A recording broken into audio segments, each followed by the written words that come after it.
Después de un largo rato sin subir videos, saco un poco de mi valioso tiempo para hablar de los falsos positivos, pues es una de las crisis sociales que más marcó a la historia del país y que por razones desconocidas poco se toca en estos tiempos. Lo más sorprendente no es eso, sino que es algo que lamentablemente sigue pasando, como es el ejemplo del hecho de la masacre de Puerto Leguízamo, Putumayo, donde el ejército afirma neutralizaron 11 integrantes de las disidencias de las FARC y la captura de 4 criminales, pero la comunidad negó esto y afirmó que se trataría de algunos civiles. Aunque la presencia de grupos armados ilegales en esta zona del país es una realidad, eso no significa que podamos estigmatizar a cualquier persona de guerrillera por pertenecer a estos puntos de conflicto. Antes que todo, son estas personas las que sufren el olvido del Estado, las violaciones del ejército y la guerra en todo su esplendor. Negar que los falsos positivos ocurrieron en Colombia es una de las peores estupideces que puedes cometer. Pero como nuestros amigos uribistas son la mata del descaro y obviamente son el eslabón perdido de Darwin, nos enseñan que puedes negar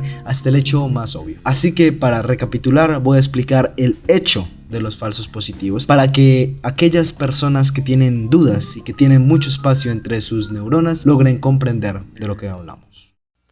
Compatriotas, siento mucho afecto por mi patria. Por ustedes, quiero leer unas líneas para hacer llegar mis palabras de afecto.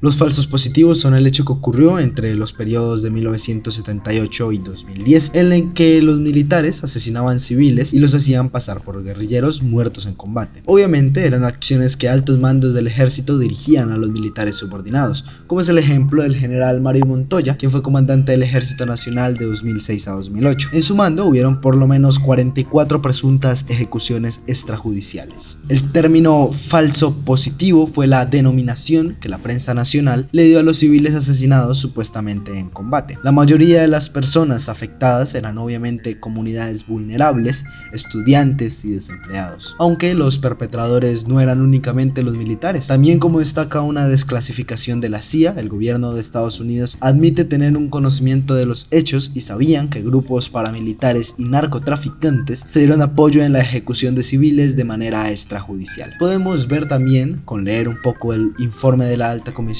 de las Naciones Unidas para los Derechos Humanos sobre la situación de los derechos humanos en Colombia en el año 2007. En la página 12 del documento de más de 50 páginas, en el punto 13 podemos leer, y cito: ejecuciones extrajudiciales cometidas por miembros de la fuerza pública, como en el caso de los 3 sindicalistas asesinados en agosto de 2004 en Caño Seco, Saravena, Arauca. O también podemos destacar el punto 14 de la página 12 del documento, donde dicen, y cito: en el ámbito internacional, la Corte Interamericana de Derechos Humanos profirió condena contra el Estado colombiano, que reconoció su responsabilidad por la ejecución extrajudicial de un líder indígena de la comunidad Nasa en Cauca, cometida por miembros de la fuerza pública en febrero de 1988. También puedo destacar obviamente el punto 15 en la página 12, donde se vuelve innegable que las fuerzas públicas tenían relación con grupos paramilitares, pues dicen, y cito: en noviembre la Procuraduría destituyó e inhabilitó por 18 años al exdirector del Departamento Administrativo de Seguridad DAS por haber colaborado con grupos paramilitares y por actos de corrupción.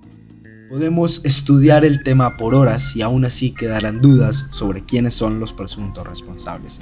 Pero por lo menos me gustaría ver unos cuantos documentos y saber quiénes eran los miembros encargados en esos años, entre 1978 y 2010. Encontramos que hubieron por lo menos 19 generales y un general mayor en ese plazo de tiempo. De los 20 mandos nombraré a solo 3 acusados de esas acciones. Esta información es de la Observación de Derechos Humanos y cito textualmente al decir: al menos 44 presuntas ejecuciones extrajudiciales perpetradas por soldados de la Cuarta Brigada durante el periodo en el cual el general retirado Mario Montoya estuvo al mando. Montoya fue comandante del Ejército Nacional entre 2002 a 2008. Al menos 113 presuntas ejecuciones extrajudiciales perpetradas por soldados de la Cuarta Brigada durante el periodo en el cual el general Óscar González Peña estuvo al mando. González Peña fue comandante del Ejército Nacional entre 2008 a 2010. Al menos 28 presuntas ejecuciones extrajudiciales perpetradas por soldados de la Cuarta Brigada durante el periodo en el cual el general Juan Pablo Rodríguez Barragán estuvo al mando. Al menos 48 presuntas ejecuciones extrajudiciales perpetradas por soldados de la Novena Brigada durante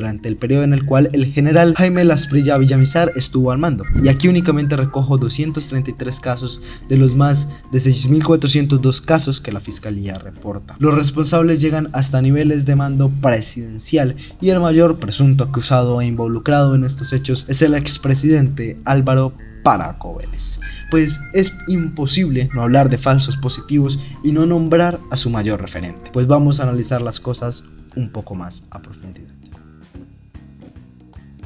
Hay que destacar que entre los dos periodos presidenciales del doctorcito hubieron varias polémicas realmente significativas en el marco de los falsos positivos. El primero parece la obvia relación que existía entre los grupos paramilitares, el gobierno y el ejército. Ya habíamos visto antes desclasificaciones de la CIA y ahora veremos supuesta evidencia que vincula directamente el doctorcito con grupos al margen de la ley. Indagando un poco más puede encontrar el artículo de la NSA que habla precisamente de los notables vínculos del presidente, no solo con el paramilitarismo, sino que también con algunos grupos narcotraficantes, como el conocido Cártel de Medellín a manos de Pablo Escobar. ¿Y esto qué tiene que ver con los falsos positivos, queridísimo Charla?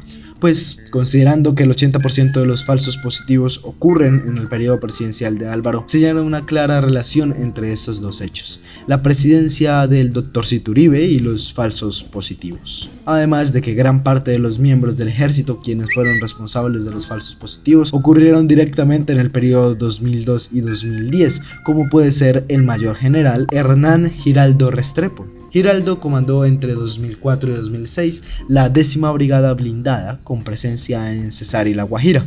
Según el documento, dicha unidad es investigada por 72 falsos positivos. O Henry William Torres, el alto oficial dirigió entre 2005 y 2007 la 16ª Brigada que operaba en Casanare y es acusada de presentar 85 falsos positivos. Y como estos casos solo hacen que aumentar hasta llegar a la inaudita cifra de 5.326 de los más de 6.000 casos de falsos positivos en el país. Eso quiere decir que tan solo han ocurrido 1.076 casos de falsos positivos fuera del mando presidencial de Álvaro Uribe Vélez. El innombrable es el mayor actor de la tragedia en Colombia y es un hecho innegable. Las acciones deliberadas con fines militares y también económicos son sello reconocible del gobierno de Colombia y su ejército. La vida de los jóvenes, adultos, niños, mujeres, hombres y cualquiera que no tenga un valor político o suficiente margen económico como para resaltar en la sociedad colombiana quedará a la diestra de lo que las empresas militares u gobierno quieran hacer. Los falsos positivos son un asunto realmente lamentable en la historia de nuestro país. Por desgracia son hechos que a pesar de los esfuerzos no dejan de ocurrir y que marcan entonces el día a día en un país azotado por el conflicto, que no ha tenido un descanso de caos y masacre por más de 70 años. El gobierno, más que ser el actor de intervención y el que limite estas acciones de grupos al margen de la ley, parece ser más que todo otro victimario que cuando puede sacar provecho de la vida de inocentes, lo hace. Te invito a seguirme en Twitter, Instagram y YouTube. Esto fue Charla de Elevador y nos vemos en el próximo piso. Hasta luego.